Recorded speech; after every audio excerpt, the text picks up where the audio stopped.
The phone wouldn't stop ringing. I stared at the screen, my mother's name flashing over and over like a warning light on a sinking ship. 37 missed calls. I stood frozen under the harsh fluorescent lights of Savannah Memorial Hospital, the cold tile floor grounding me as the summer heat pressed against the glass outside. My hand trembled slightly as I silenced the buzzing device and slipped it back into my coat pocket. I wasn't ready to talk to her. Not yet. Maybe not ever. The smell of antiseptic and overbrewed coffee filled the corridor, the familiar sense of a place where life and death constantly collided. My name is Nora Caldwell, and 6 months ago, my so-called sister Brianna Caldwell destroyed my career, my reputation, and nearly my sanity.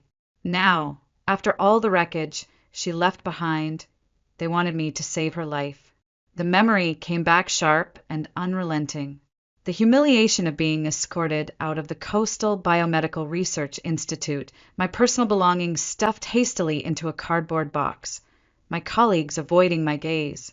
Accusations of falsifying research, professional misconduct, lies carefully crafted and fed to the board by the person I had once called family.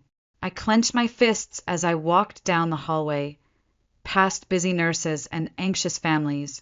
I had promised myself I would never let them manipulate me again. Yet here I was. I rounded the corner and nearly collided with Zoe Mitchell, my closest friend and the only person who had stood by me through it all. She caught my arm, steadying me as she peered into my face. "Nora, what the hell's going on? You look like you've seen a ghost." "Worse," I whispered bitterly, swallowing the lump in my throat. "Family." Her dark eyes narrowed immediately. "Brianna." I nodded stiffly. "Acute leukemia. The doctors say I'm the only viable bone marrow match. They want me to save her." Zoe inhaled sharply, her expression hardening.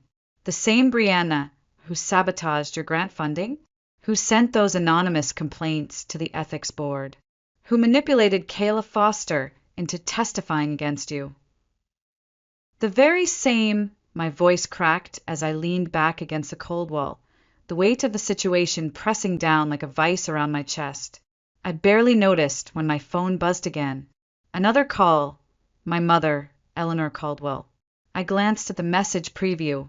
"I'm on my way to your office. We need to talk. Please, Nora." I let the phone drop back into my pocket. "Speak of the devil." I showed Zoe the screen.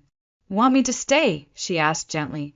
I shook my head, exhaling slowly as I straightened my blazer, the old habit of putting myself back together for yet another unwanted confrontation. "No. This is something I have to handle alone." I pushed off from the wall and walked away, my footsteps echoing sharply down the sterile hallway. The war wasn't over. Not yet. The knock came 20 minutes later, sharp and insistent against my office door at the Institute. I didn't even have to look up. I knew that knock. I kept my eyes on the thick file of research proposals spread across my desk as the door swung open without my permission. "Nora, we don't have time for your attitude," my mother snapped as she stormed inside. Eleanor Caldwell, the master of control and perfect appearances, now looked older than I remembered. The soft blonde curls she meticulously maintained streaked with gray, her expensive pearl earrings slightly askew. In her hands, she clutched a worn manila folder like it was a holy relic. She slammed it onto my desk and spread the papers out with shaking fingers. "Here are Brianna's medical records. The procedure is straightforward. You'll be back at work within a week. This is not dangerous. You have to do it." I picked up one of the papers, pretending to read while my pulse hammered. Her audacity, even now after everything, she acted like I owed them something. "Hello to you too, Mom," I said flatly. Her mouth tightened. "Don't be difficult. This is your sister's life we're talking about." The words cut deeper than she knew. I set the paper down slowly, then stood, walking calmly over to the filing cabinet behind my desk. "Funny how that works." My voice remained cold, clinical, detached. When it was my career and my life on the line, no one seemed particularly concerned. "That again." She waved her manicured hand dismissively, her diamond bracelet catching the light. You're still obsessed with those ridiculous accusations? Brianna would never. I have proof. The words came out sharper than intended, but I didn't care. I pulled open the drawer and retrieved a thick file labeled DNA evidence. My mother's face paled. Her voice wavered for the first time as she stared at the bold black letters on the folder. What is that? Insurance, I said softly, against exactly this kind of conversation. Did you honestly think, after what happened, that I wouldn't investigate? That I wouldn't demand answers? You're being ridiculous, she said, but her hands trembled as she tried to gather up the scattered medical reports. I stepped forward and calmly placed the folder on top of them. Your precious daughter isn't my biological sister, Mom. You might want to reconsider how you define family. Her eyes widened, locking on mine, searching for any hint of bluff. There was none. You're lying.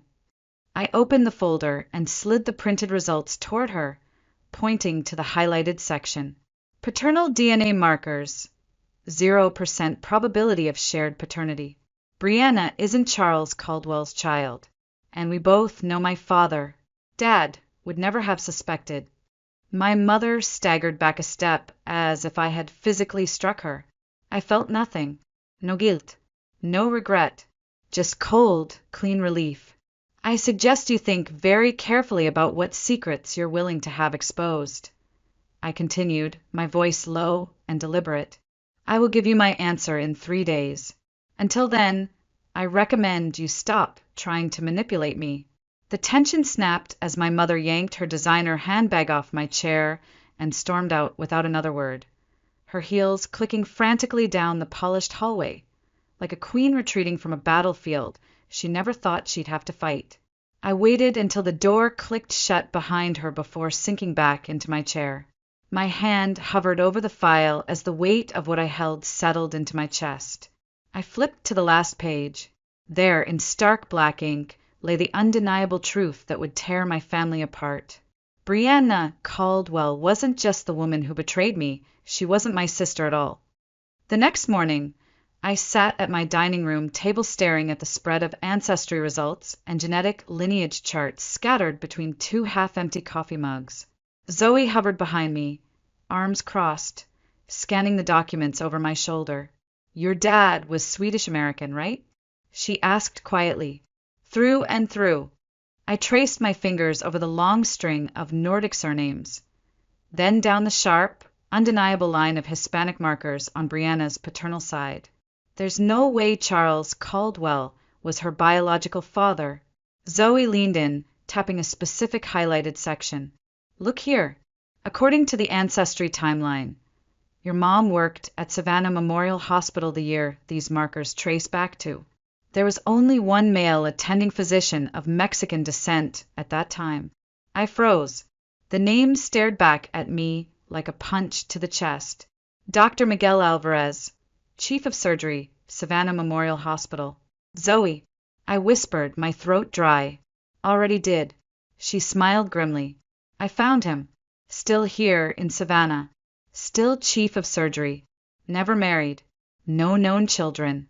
I leaned back in my chair, stunned. My phone buzzed violently across the table, interrupting the silence. I glanced down. Unknown number. I answered reluctantly. Nora, it's Marcus. My heart clenched. The last person I expected to hear from. Marcus? Yeah. We need to talk. It's about Brianna. It's important. An hour later, I sat across from Marcus Reed at River Street Cafe, the quiet clink of ceramic cups the only sound between us. He looked good. Success had clearly followed him since we split. Sharp tailored suit, polished watch, confident posture. My stomach twisted painfully. I should have told you this years ago, he said finally, setting his coffee down and meeting my eyes.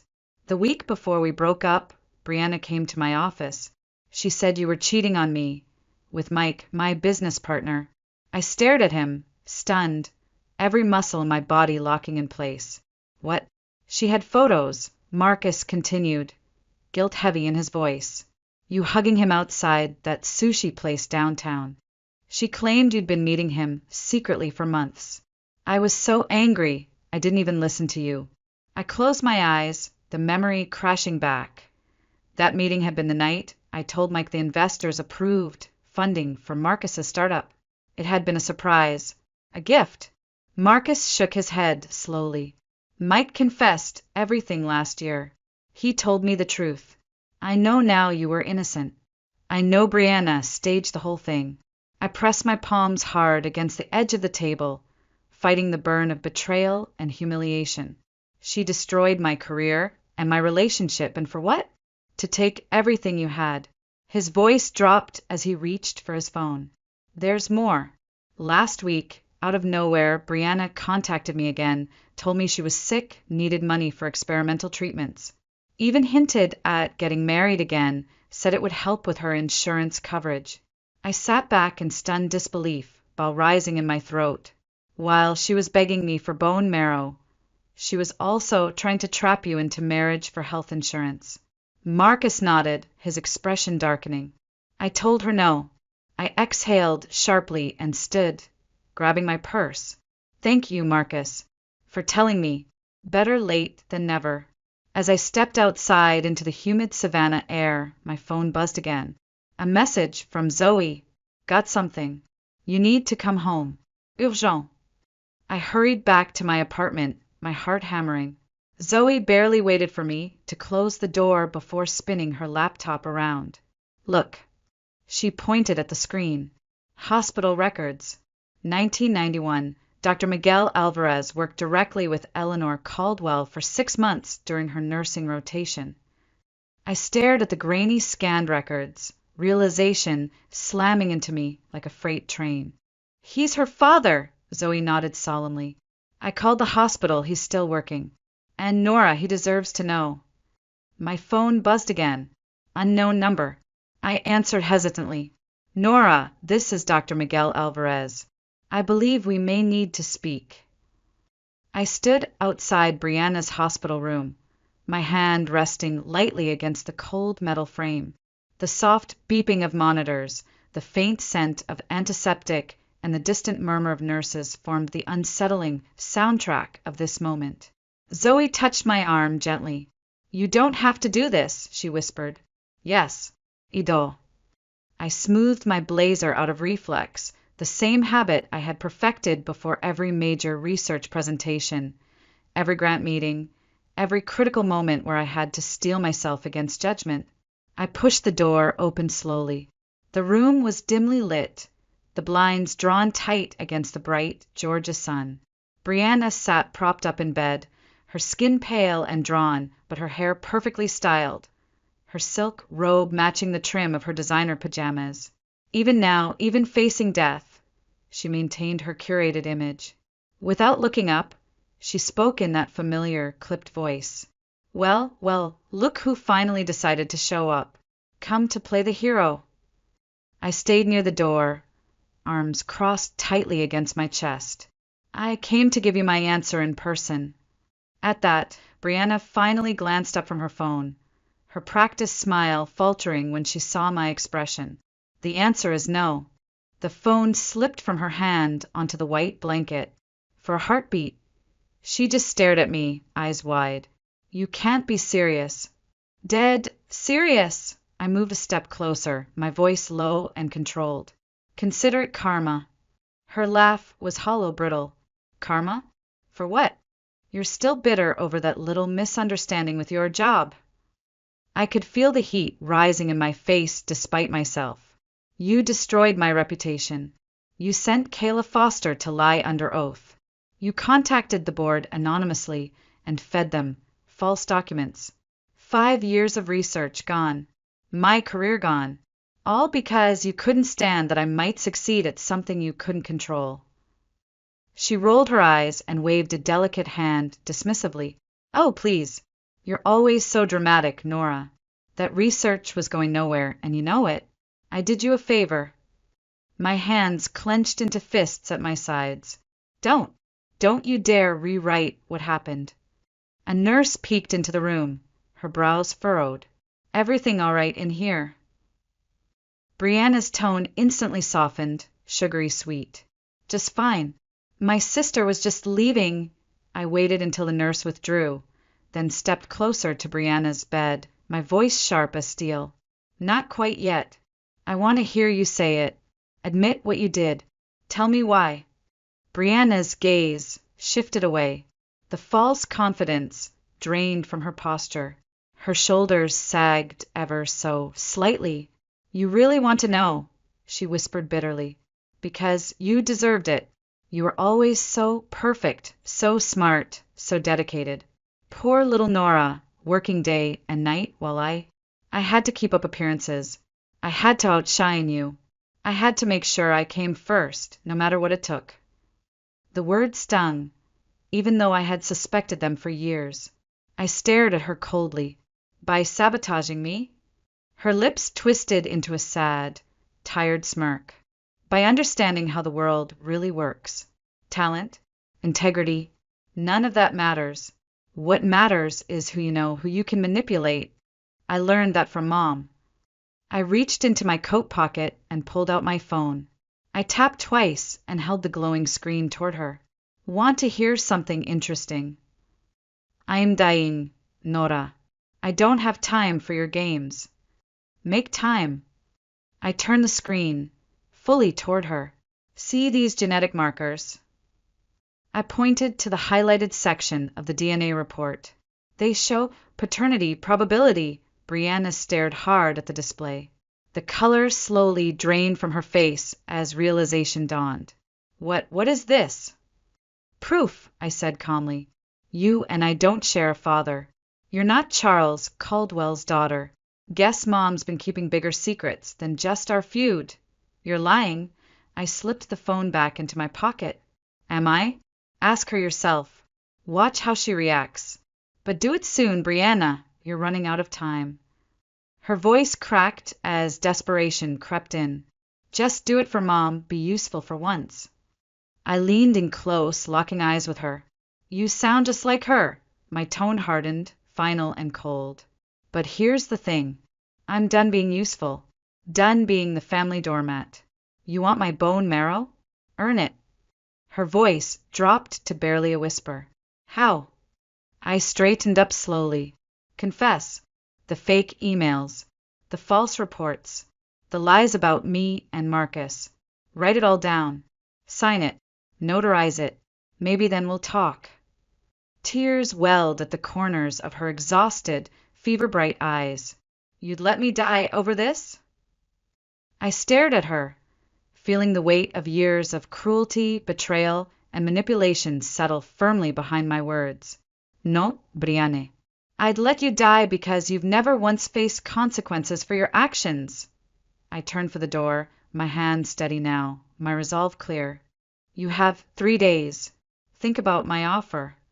Zoe waited in the hallway exactly where I had left her. As I stepped into the sterile brightness, she raised an eyebrow. How'd it go? About as expected. I pressed the elevator button, the door sliding open with a soft ding. She'll tell Mom about the DNA test within the hour, and then... I smiled coldly as we stepped inside. Then the real fun begins. The sunlight over Savannah was sharp and blinding as I walked up the stone steps of St. Patrick's Cathedral. Its red brick walls and tall stained glass windows had watched over decades of carefully crafted lies, and now they were about to bear witness to the unmasking. I found Father Daniel O'Connor in the garden, tending to his roses like he had every Tuesday morning for the past 30 years. His tall frame bent over a thorny bush, pruning shears glinting in the early light. Nora! He looked up, surprise flickering across his weathered face, quickly replaced by concern. Is that really you? I offered a thin, strained smile. Hello, Father, still fighting those aphids? He chuckled softly, wiping his hands on the front of his gardening apron. Some battles never end. What brings you back after all these years? I hesitated, glancing around the empty garden, then back at him. I need to ask you something about my mother and a man named Dr. Miguel Alvarez. The pruning shears fell from his hand, clattering loudly against the stone path. His expression drained of all warmth. "Come inside," he said quietly. The small office smelled exactly the same as I remembered. Books, old wood, stale coffee. Father Daniel closed the heavy oak door behind us, then sank heavily into his chair. "I assume this is about Brianna's condition," he said solemnly. "Your mother called me yesterday quite distraught." I stared at him, searching his face for any sign of deception. "Did she tell you what I discovered?" He hesitated for just a fraction too long. "That Brianna isn't my father's daughter?" I pressed. "That she's Dr. Alvarez's child?" His eyes dropped to his folded hands. That was answer enough. I took a deep breath, my heart hammering. "You knew." "The seal of confession! Don't!" I snapped, slamming my palm down on the desk harder than intended. "I don't care about church rules right now. You watched my father die, thinking both his daughters were his. You watched my mother systematically destroy me to protect Brianna. You knew all of it." He sagged back, defeated. "I counseled your mother to tell the truth, many times, but she refused." I pulled out my phone and opened the voice recorder app, placing it gently on the desk between us. "When did she first confess this to you?" His eyes closed as if bracing for impact. "It was September 1990, right after she found out she was pregnant. She came to me terrified that Charles would discover the affair. I did the math quickly. 3 months before she told my father she was expecting. Did she consider alternatives?" Father Daniel nodded slowly. "She considered everything. I convinced her to keep the baby." My phone buzzed violently in my pocket. I glanced down. A message from Zoe. "Dr. Alvarez just landed in Savannah. He's asking a lot of questions. How much should I tell him?" I stood abruptly. "One more question, Father. Did my mother ever express remorse? Not for the affair, for how she treated me afterward, for using me as a scapegoat my whole life." He couldn't meet my eyes. Silence hung heavy in the room. That was all the answer I needed. I picked up my phone, thumb hovering over Zoe's message. My decision had already been made. Tell him everything, every single detail. Zoe replied instantly. "Got it. Be careful. Your mom's been calling him nonstop since he landed." Even better. I slipped my phone back into my pocket as I walked briskly toward the cathedral door. The truth was no longer something I feared. It was my weapon now, and I intended to use it. The rain had begun to fall in thin sheets as I stood at my apartment window, watching Savannah's cobblestone streets glisten under the streetlights. My phone buzzed again. Another message from Zoe. "Dr. Alvarez checked into the Marriott downtown. Your mom just showed up there too. It's happening." I turned away from the window, the weight of everything building behind my ribs, my mother spiraling to hold onto what little control she had left. Brianna likely in her hospital bed, calculating her next move, and Miguel Alvarez completely unaware of the bombshell about to drop on his orderly life. The knock at my door was soft, cautious. I opened it to find Zoe holding her laptop. Her expression was serious. "I found something else." I gestured her inside and sat as she opened a new document. "What now?" Zoe scrolled down a list of internal hospital records. It wasn't just Jushi Hurt. During that same year at Coastal Biomedical Research, Eleanor filed a false misconduct complaint against another young female researcher, Olivia Sharp. Drove her out completely. It was covered up, but look. The old HR file flashed on the screen. Terminated under ethical violations that never held up. Olivia Sharp had never worked in research again. I closed my eyes, sickened. She did it before. I was just next. I stood abruptly, pacing to the window again. She never cared about protecting Brianna. She cared about protecting herself, her image. Zoe nodded grimly. "There's a pattern. That's what makes this worse." I inhaled slowly, grounding myself. "Then it's time to end this." I grabbed the file folder containing both Brianna's signed preliminary confession and the DNA report. They want something from me. I'll give them my terms.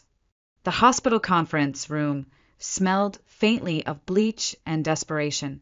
I waited at the long wooden table, watching the clock tick mercilessly forward. The door opened sharply. My mother walked in first, every step calculated and perfectly measured despite the storm brewing inside her. Her pearl earrings were back in place, her game face restored. Behind her, Brianna was wheeled in by a nurse. She looked worse, pale, hollow-eyed, thin.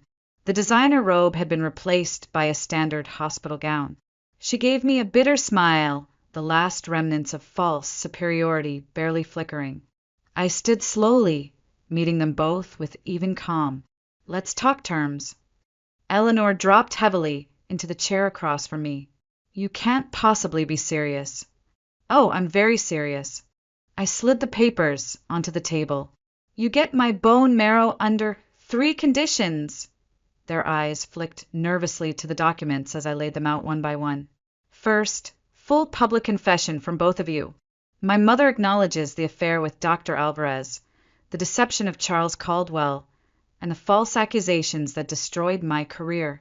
Second, Brianna confesses fully to every action she took to sabotage my life.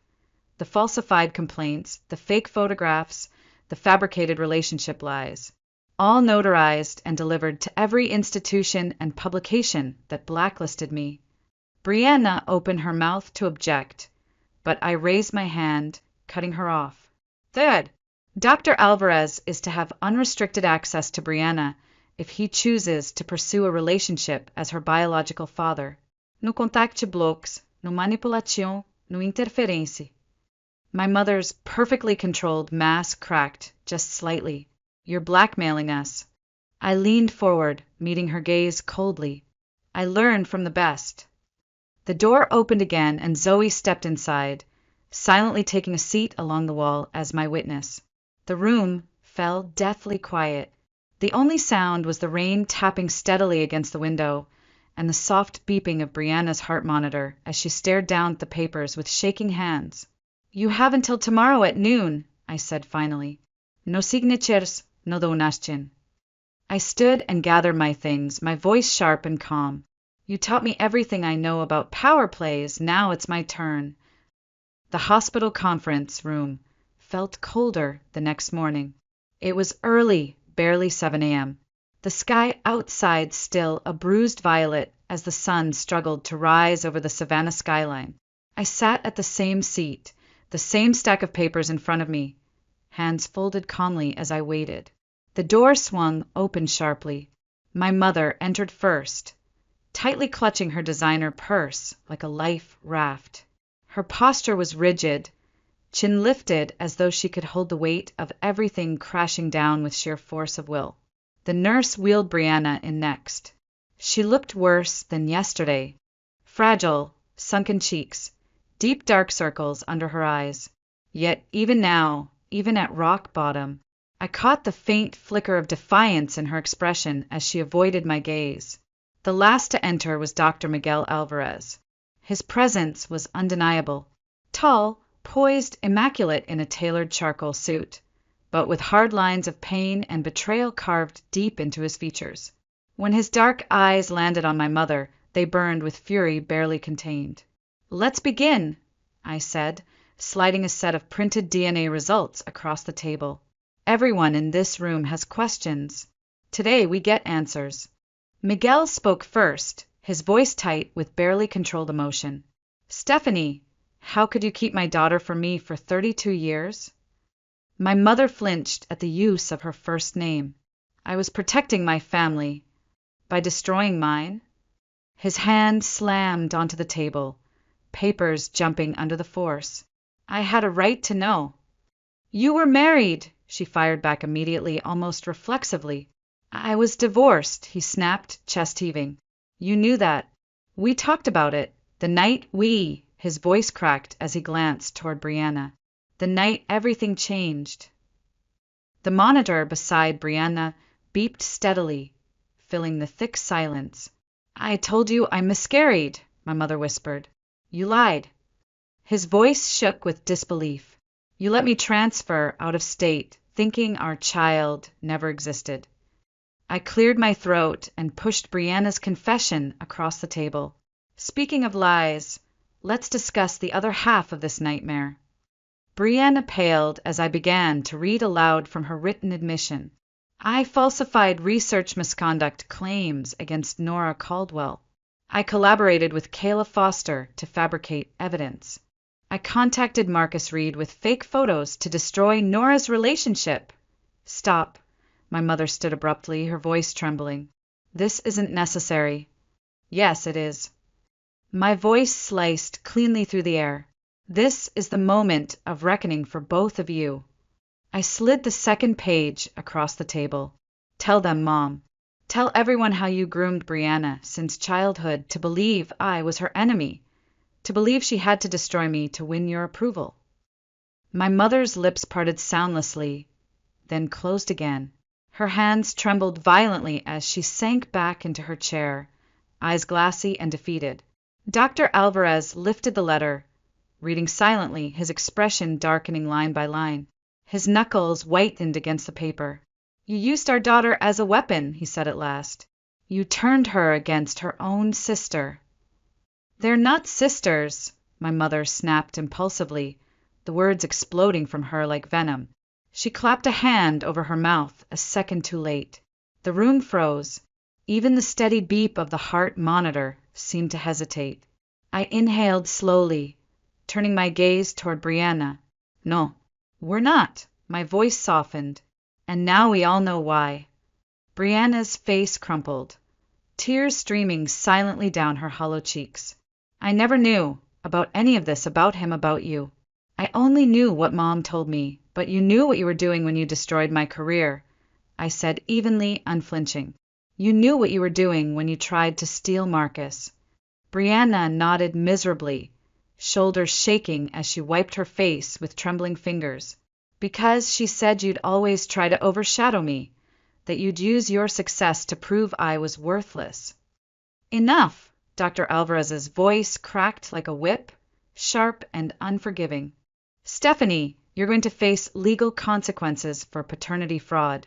As for you, he turned to me, are you really willing to let her die to prove a point? I pulled out one final document from my folder, sliding it across to him.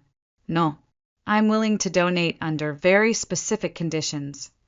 My mother lunged instinctively toward the document, but I held it back with a flick of my wrist. First, full public confessions from both of you, submitted to every academic journal and news outlet that tarnished my name. Second, an official statement to every medical licensing board, clearing my record completely. Third, full access for Dr. Alvarez if he wishes to have a relationship with Brianna. You're blackmailing us, my mother whispered in disbelief.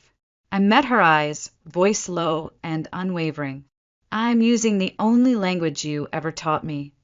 The heart monitor beside Brianna spiked suddenly as she gasped and clutched her side.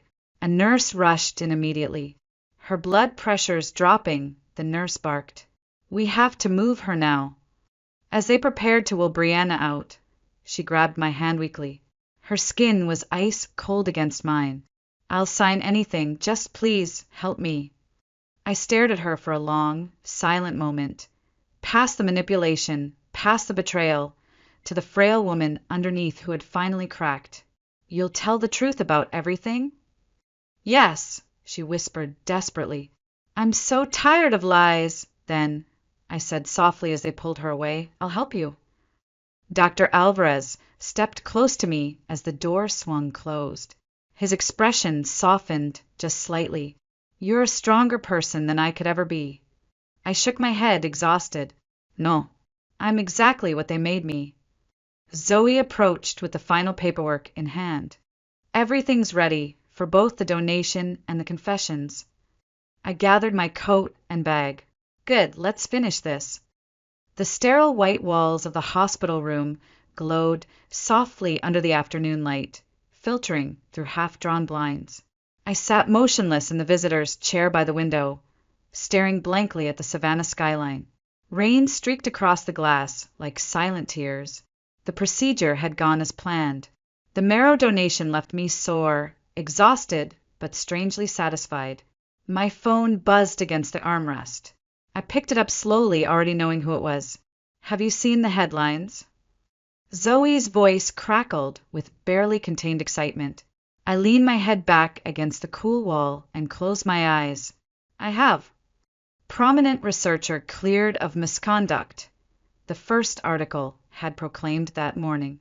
"Family fraud scandal rocks Savannah medical community," followed by "distinguished surgeon discovers long-lost daughter."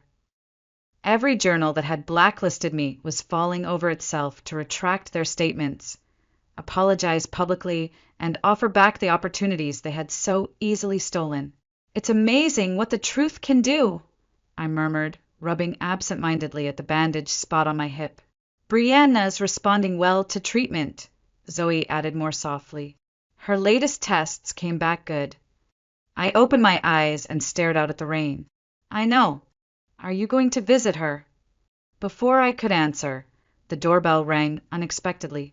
I rose wearily and opened it to find my mother standing there, looking smaller than I had ever seen her. Gone was the icy mask, the perfect posture. She looked human. "Can I come in?" she asked quietly. I stepped aside, but kept my distance as she walked in and sat heavily on the edge of my couch, clutching her handbag like a shield. "Brianna's asking for you," she said softly. "I'm sure she is."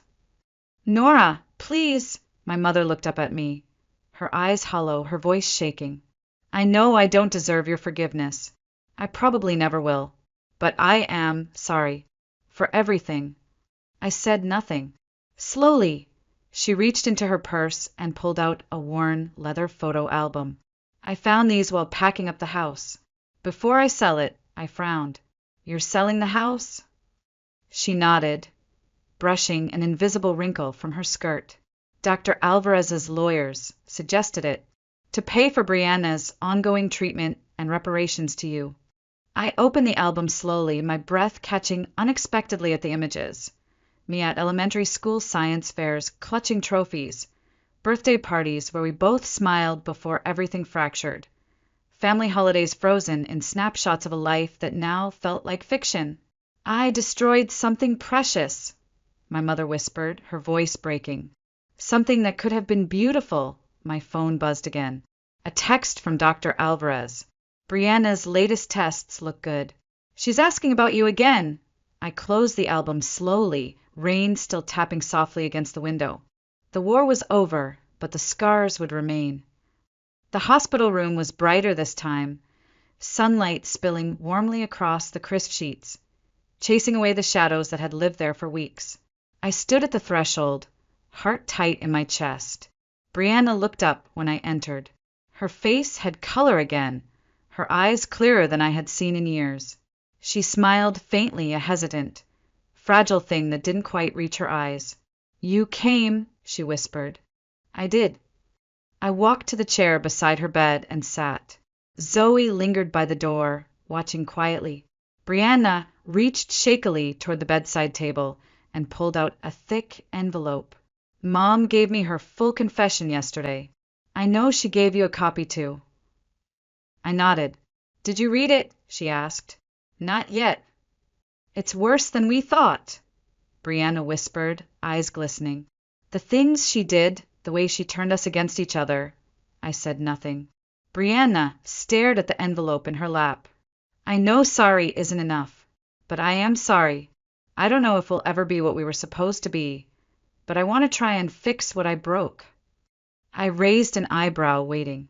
She opened a second folder, sliding signed legal documents toward me. "I've already contacted every institution that blacklisted you. I told them everything. And I'm signing over my entire trust fund to your research. It's yours now." I stared down at the folder, fingers brushing over the papers, stunned into silence. "Please," she whispered, "let me do this one good thing before it's too late." My phone buzzed. A new message from Dr. Alvarez. Having dinner with both my daughters would mean everything to me. "Please say yes." I stared out the window at the quiet Savannah streets below. The rain had stopped. A brilliant rainbow arched high above the river like nature itself was offering some strange, unexpected promise.